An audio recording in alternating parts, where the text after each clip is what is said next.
Wedaran 11. Kesucian jiwa. Dewi Sukesi menjadi semakin tekun menyelami diri, melakukan perenungan tak hanya menggunakan nalar tapi juga rasa sejatinya. Dari situ ia mendapatkan berbagai kesadaran baru. Mencapai kamoksan atau kembali pada Sangkan Paraning Dumadi adalah perjalanan yang sangat panjang. Seseorang bisa membutuhkan banyak kelahiran untuk mencapai keadaan ini. Dewi Sukesi memperhatikan bahwa para begawan di Alengkadi Raja sering menggunakan kata suci.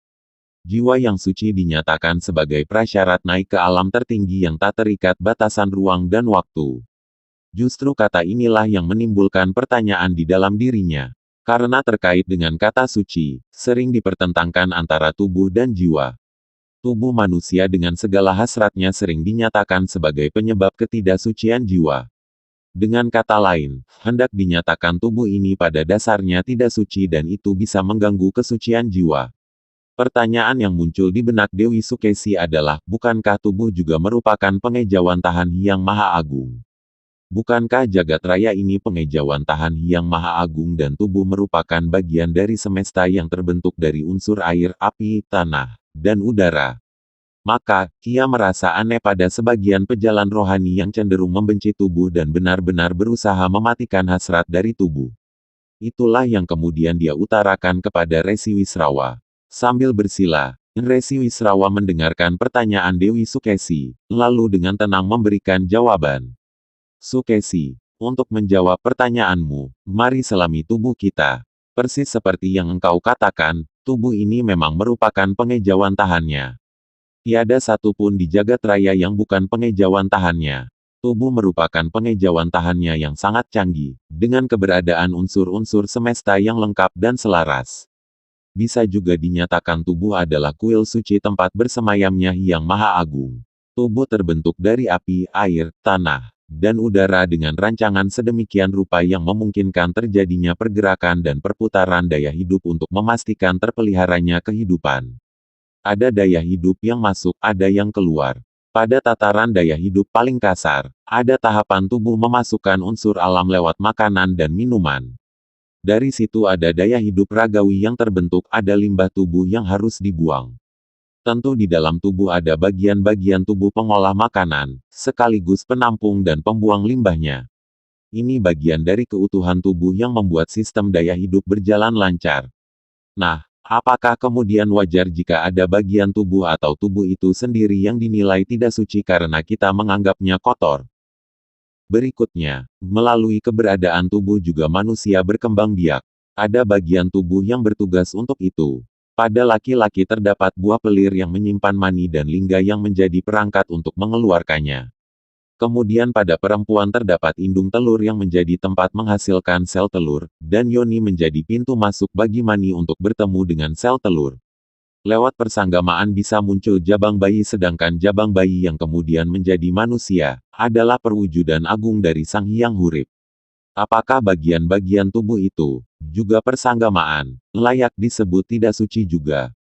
Tentu tidak layak, Bapa. Sungguh aneh sebenarnya kalau ada penilaian tidak suci untuk tubuh, sementara yang dilakukan tubuh itu berguna untuk memelihara kehidupan. Mari kita lanjutkan. Tubuh membutuhkan sesuatu dari luar untuk bisa bertahan hidup. Cahaya matahari, udara, dan yang kemudian membentuk peradaban manusia, yaitu makanan minuman, pakaian, dan rumah. Nyatanya, tubuh hanya bisa bertahan lewat keberadaan daya hidup ragawi yang sebagian besar dihasilkan dari makan dan minum. Maka, terkait dengan itu pula manusia memiliki hasrat atau daya dorong untuk makan dan minum. Apakah hasrat dan daya dorong yang berguna untuk memelihara tubuh itu sendiri bisa dikatakan tidak suci? Demikian pula, layakkah dinyatakan tidak suci hasrat persanggamaan yang justru berguna tidak hanya untuk menghasilkan anak tapi juga menjaga kelancaran dan keajekan aliran daya hidup pada tubuh? Jawabannya tetap sama, Bapak, itu semua tidak layak dikatakan tidak suci. Berikutnya, cermati apakah tubuh sebenarnya punya batasan untuk hasratnya. Berapa banyak yang bisa dimakan dan diminum manusia? Berapa kali manusia kuat bersanggama dalam satu hari? Bukankah tubuh punya batasan sendiri? Mengapa kemudian disalahkan, sementara tubuh punya kebijaksanaan sendiri? Lalu, sebenarnya apa yang membuat banyak orang menganggap tubuh dengan segala hasratnya sebagai pengganggu? Sukesi, sebenarnya tubuh memang cerdas dan tahu batas keinginan yang selaras dengan kebutuhan. Justru karena dianugerahi penalaran dan seiring dengan itu melekat kehendak bebas, manusia bisa memiliki hasrat yang melampaui keinginan tubuh. Coba renungkan, apakah tubuh yang menginginkan perluasan tanah jajahan bagi satu kerajaan? Apakah tubuh yang menginginkan rumah megah? Apakah tubuh yang menginginkan banyak istri atau suami? Jawabannya jelas bukan. Tubuh dalam hal ini tidak bisa disalahkan. Lalu, apa atau siapa Bapak yang layak disalahkan? Dewi Sukesi bertanya sambil tersenyum lebar. Itulah dia, Sukesi. Kita perlu mengerti keadaan ini dengan cermat. Setiap jiwa sesungguhnya memiliki keakuan yang dipenuhi tipuan maya. Sang aku di dalam tubuh, yang merasa berbeda dengan pribadi lainnya di jagat raya, bisa memiliki hasrat yang melampaui kebutuhan tubuh. Dari mana hasrat itu muncul? Dari pikiran yang menganggap kejayaan dan kebahagiaan bisa diraih dengan mendapatkan segala hal semakin banyak dan semakin banyak lagi. Pikiran yang dipenuhi tipuan maya dan tidak dituntun guru sejatilah yang menjadi pemupuk bertumbuhnya benih keserakahan, sekaligus pintu masuk bagi daya hidup jahat yang membuat manusia lalai pada kesejatiannya.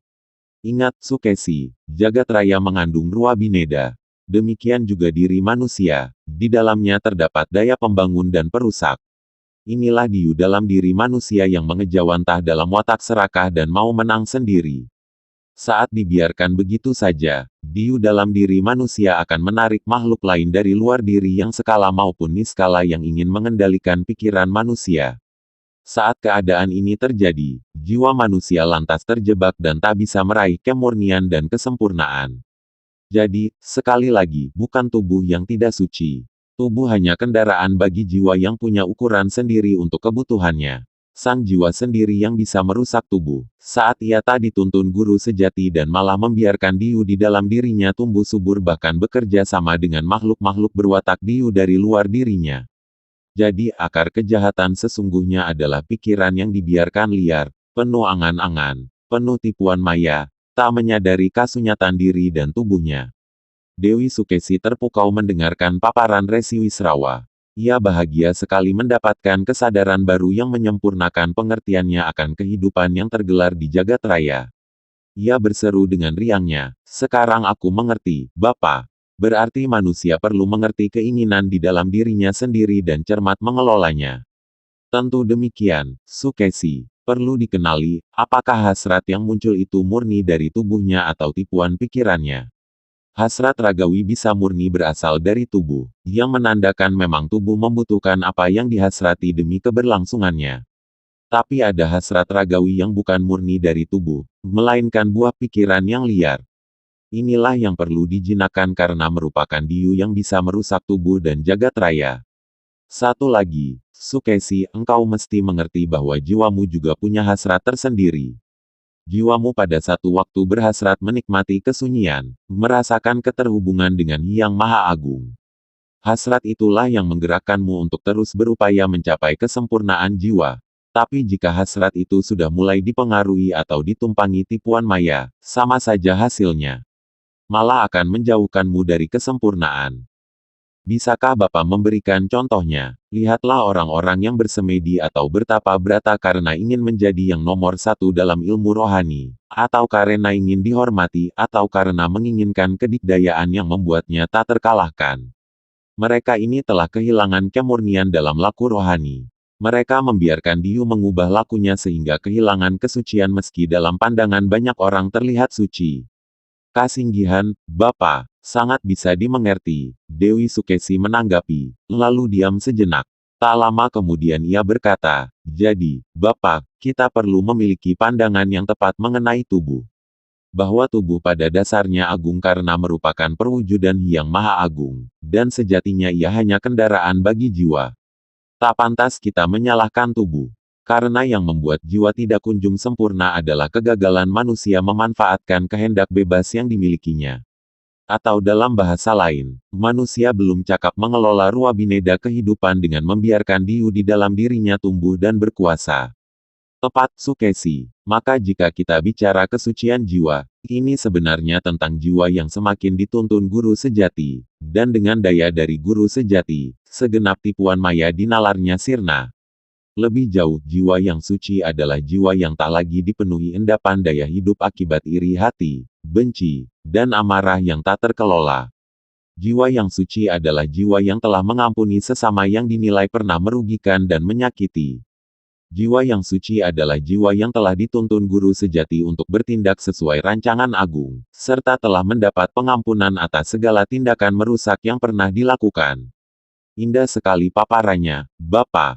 Jadi, dalam rangka mencapai kesucian jiwa, kita tak perlu memusuhi tubuh dan mematikan segala hasratnya. Kita hanya perlu hidup sewajarnya, segenap hasrat ragawi dipenuhi secukupnya, tidak berlebihan. Sang guru sejati pasti menuntun dalam perkara ini, termasuk untuk laku rohani, perlu dilakukan dalam ketulusan bukan karena hasrat menggebu nalar yang penuh tipuan maya. Itulah sastra Jendra Sukesi.